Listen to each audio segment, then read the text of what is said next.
Good afternoon, everyone. My name is Tom Chacho. I'm the superintendent of schools at the Fonda-Fultonville Central School District. I'm excited to share a presentation with you today regarding an infrastructure capital project that we are proposing to our school community. As we look at wanting to take our classrooms and our labs and make them state-of-the-art learning spaces to enhance our overall academic program and to enhance student engagement, there are things we have to do to make sure we address areas that are of concern. Unfortunately, these areas are not areas we can see. They're plumbing behind the walls, electrical expansion, ADA compliance, and some of these other types of things before we can start to enhance our learning spaces. So what I'm going to do in this presentation is just give you a brief overview of the project. We're going to talk about the scope, the budget, next steps, timeline, and things of that nature, but we're also going to discuss that we will be setting up tours for any community member that would like to come into the school and walk through. We'll give you a tour and show you some of these areas that are in dire need of upgrading, replacing, or expanding. So first, where do we get this information from? We work with an architectural firm every 5 years that will come into our district and work in concert with us to fill out and do a requirement through the New York State Facilities Planning and Educational Department, which is called a building condition survey. This takes a look at our physical plant inside and out, looks at every aspect of our facilities, the safety, all the different things that make a school district run, and they will determine what priorities there are in terms of things that need to be ADA compliant, that are out of code, that need to be replaced or upgraded or expanded. And we have completed that, and we are looking now to take those priorities and create a plan for us to be able to do those things. So from the building condition survey, we found a number of areas that are a priority. And again, these are areas that, you know, to the average person walking in the building, you won't see this. Those of you who are in different trades and work construction and have been in and out of buildings and do this type of work, you know exactly what I'm talking about. And as we look at the pictures of the areas that we are discussing, those of you who are graduates of Fonda-Fultonville, even 35, 50 years ago, some of these things have not changed, been replaced, or been upgraded. So first, we're talking about the plumbing in the middle school and the high school, plumbing behind the walls. We'll talk about our septic line, bathrooms in the middle school and high school. These bathrooms need to be upgraded. They need to be ADA compliant. They are very old and outdated. Electrical expansion. What we are going to talk about here is our breaker boxes are at the max capacity. We need to develop a larger footprint, electrical footprint within our school district if we are going to expand our classrooms into state-of-the-art learning spaces. As of right now, in most of the district in the middle school and high school, we cannot even add a plug at this point. We have plenty of power coming into the building, but we need to expand the footprint inside the building. We'll be looking at specific roof replacement. These are roofs that were not done in the last project and were determined not to need replacement. This is highlighted because with the storm that occurred this summer, if you remember, we had a violent rainstorm that hit us pretty quickly. The village of Fonda was flooded. We had some major issues up here with our roofs, and then a week later, we had a microburst that came through and did some more damage. So we have an insurance claim that we're hoping will support the replacement of these roofs, and if that does occur, this would come off the project. We are also going to repave the main lot and loop in the middle school and high school. We're doing a traffic study. As we know, this traffic pattern is cumbersome for drop off and pickup. And we are going to have a company that's going to come in. It's fully funded through State Education Department. And they will do a study over the course of 2 or 3 weeks, look at our traffic pattern, and that will be part of how we look at redesigning the main lot based on their recommendations to help this traffic pattern. Ventilation in our corridors, especially in the elementary school, high school, and the different classrooms. This is a way to support the air relief system for our HVAC across the district. Hot water heaters in both the middle school and high school and the elementary school are at the end of life.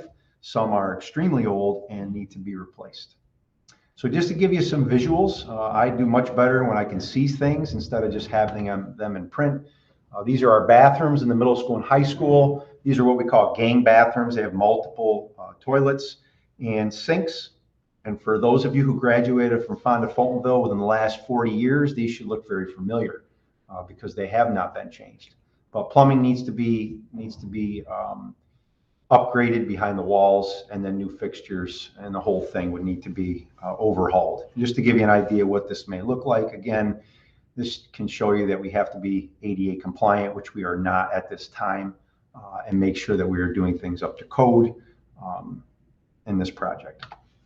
Our electrical hot water heaters, this will show you on the left-hand upper left, hot water heaters as an example that are out of date and need to be replaced. On the right-hand side, these are electrical tubs. We have switch gear for most of the middle school and high school, but there is a portion that still comes off these tubs, and they need to be removed so that we can do things through the switch gear, which is an up-to-date type of electrical system that's more efficient and safer. At the bottom here, you can see our breaker boxes are filled, and again, we need to expand that electrical footprint. From a plumbing standpoint, our septic line, last year, if you remember, we did have a day where we had to go and pivot to a remote learning because we had an issue with this line. This definitely needs to be replaced and potentially rerouted from where it is. This, again, will be part of the scope, and the research will go into this when deciding exactly how to replace this line, if we keep the same exact path that it's on or if we reroute it in some way. Here's our parking lot, and as we know, this is in dire need of some repaving. We have potholes and things that we continue to fix, but it's obviously a Band-Aid. The whole thing does need to be repaved.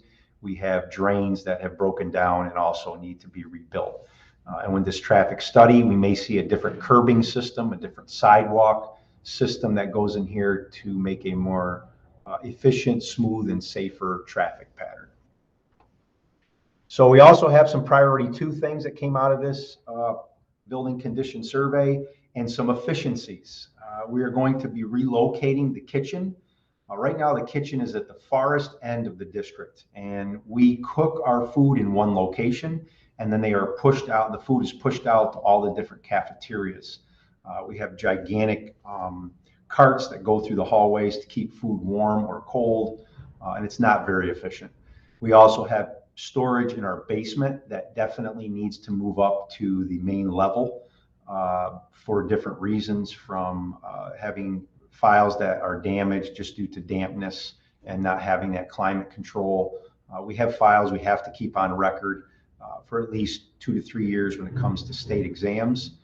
We have files from special ed standpoint, financial records that have to be kept for a very long period of time. We are running out of space, so we want to kind of kill 2 birds with 1 stone. We relocate the kitchen and bring the storage up to where the kitchen is now, and we'll show you what we mean by that on a map here in just a minute. Again, outside doors need to be replaced that are, we're seeing some erosion when it comes to the aluminum and the mullions and the thresholds. That does create water to get in, and through freezing and thawing creates some problems that need to be fixed. And ADA compliance when it comes to steps that need to be ramps when it comes to doorways. Some alternates we're looking at is climate control in the high school cafeteria and technology labs. Currently, we are using federal funds to support some of this in classrooms, but we will not be able to do the cafeteria and the tech lab. So that's an alternate if we do have extra money at the end of this project and we did not use the funds that we said we were going to use. Sidewalk work as well. We have some uneven sidewalks, and we have some replacing that needs to be done in the sidewalk area. So here again is some pictures. Here are the doors that you can see, some erosion on the thresholds. When this happens, it does rot away the tile that is up against the door and the threshold. As you can see in the lower right, those tiles have been removed. And the upper 2 pictures here, you can see steps. These need to be ramp type areas where, again, ADA compliance is important to make sure it's up to code. So here's a schematic of where we are when it comes to our kitchen. So at the bottom, we have the blue squares where the kitchen is currently located, and you can see where these green X's are. It is in the farthest location away possible to get to the elementary school, and it's just not very efficient. So we're looking to move it to an area that we are not utilizing at this point. It is within the normal footprint of our buildings, There's an area for receiving over there, so our Cisco trucks, Antonucci produce, and things like that can still come through there. And then the blue area will be replaced into a storage area. So here's what it looks like in our basement in certain areas for storage. On the left-hand side, we are going to be working to secure a grant that will bring a lot of these files into a microfiche, so electronically to store them, which will be a much better situation. However, there are many documents that we can't put on microfiche and we have to save, and we need that storage. On the right-hand side is a vault that is locked at all times. It has documents that have to do with state exams that you have to keep for 1 to 3 years. And you can see a sump pump down there. This needs to be moved to the main level. Locker rooms in the middle school. We did upgrade the high school to ADA compliance and added some different things within the high school locker room. We definitely need to do this to the middle school locker room. It's not ADA compliant. As you can see, the shower structure here, one, does not work properly and is not used because of the type of structure that it is. So we're going to look at more bathrooms in the middle school locker room, private shower type areas, and some exhaust fans upgraded in there as well. So if we look at the budget, the breakdown, we work with a company called Fiscal Advisors that looks at our debt. And as debt falls off for the school, so does your building aid. So when your building aid falls down, that also impacts your ability to fund your budget. So by adding debt back on to equal the debt that you have, you actually increase your ability to get more aid from the state. And Fiscal Advisors has told us that we should look at a project that's right around $7.5 million. This is much smaller than the almost $20 million project we did about 5 years ago. Again, this works off a state building aid rate. Our rate is 84%. So everything within this project we have created that is aidable. So that means for every dollar we spend, we will get 84 cents back. As a homeowner, if I could replace my roof, upgrade my basement, do different things, and receive 84 cents back on every dollar I spend, I would do that in a minute. At the school and at this type of a facility, the money is there. Any school can try to apply for that by going through a voting process with their community. And our feeling is from an infrastructure standpoint, it's almost a necessity right now that we get this work done. We have created a capital reserve about 5 years ago that we have been funding.